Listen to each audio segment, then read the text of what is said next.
All right, we are back here for our final in-person interview, and who else could we have but Montell Cooper of the men's basketball team, AEC champion. Why don't you introduce yourself? Montell Cooper, senior guard here on the men's basketball team. Thank you for having me. Now, the team won its first Atlantic East Conference championship this past winter against Newman, who you've developed a bit of a rivalry against. The year before that, it came down to the final moments at home at Converse Family Fieldhouse, and it came down to the final moments again this year. Different result this time, though, got the job done. How is it like sort of feeling like the history might repeat itself, but then having the outcome be different? When we got around the 3-minute mark left in the game, it kind of got I got a little concerned that maybe we were getting a repeat of history, but we stayed strong. I mean, we didn't change what we were doing, and we got the outcome. We got 5 or 6 straight stops to end the game, and we knocked down some big free throws. So it was huge. It was a great moment for us. It was a great moment for the school. Absolutely, and that photo of everyone rushing the court and Rayshawn holding that MVP trophy is definitely something to remember. How did it feel? It felt like the entire school was at that game and behind you. What was that experience like?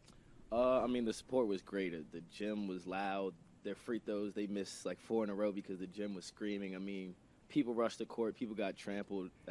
You don't want people to get trampled, but that's what you look for. Community who cares, who actually wants you to win and wants you to succeed. So it was great, and I appreciate it. Now, obviously, with Rayshawn bringing home that MVP, who are some other players that you think might go undervalued in winning that championship? I think the most undervalued player on our team is Jack Buffano, hands down, because he, day in, day out, Iron Man. He's going to play tough. He's going to grab rebounds. He's going to do the dirty work. Not everything that comes up on the stat sheet, but he's going to win us some games. He's going to secure his possessions. Absolutely. Now, the Marymount men's basketball team does a unique event. Every year, we host the Pablo Cotto tip-off tournament to honor Pablo Cotto, one of the players who unfortunately passed away while playing at Marymount. We celebrated our 30th anniversary of that tournament last year. What's it like to sort of partake in that experience and that event and really continue the legacy forward?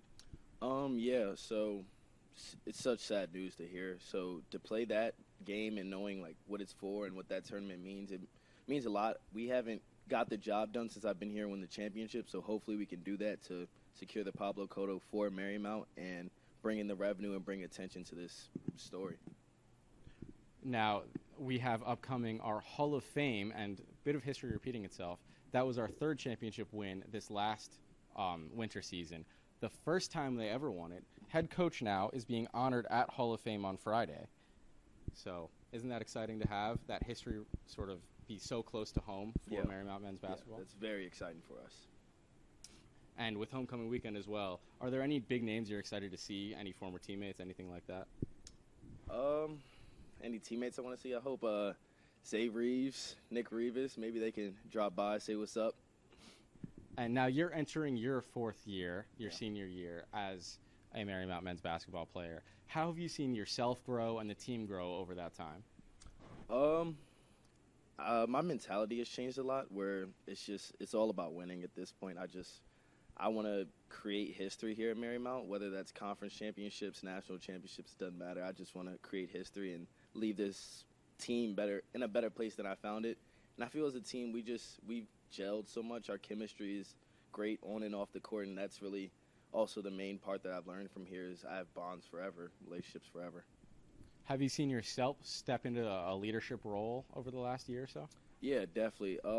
I was put into a leadership role as a sophomore, probably wasn't fully prepared for that, but over time, being pushed in that role, you learn, you adapt, you know how to speak up. Younger guys see you in a different picture, and they come to you for questions, and it feels good to watch them grow from the advice you give them.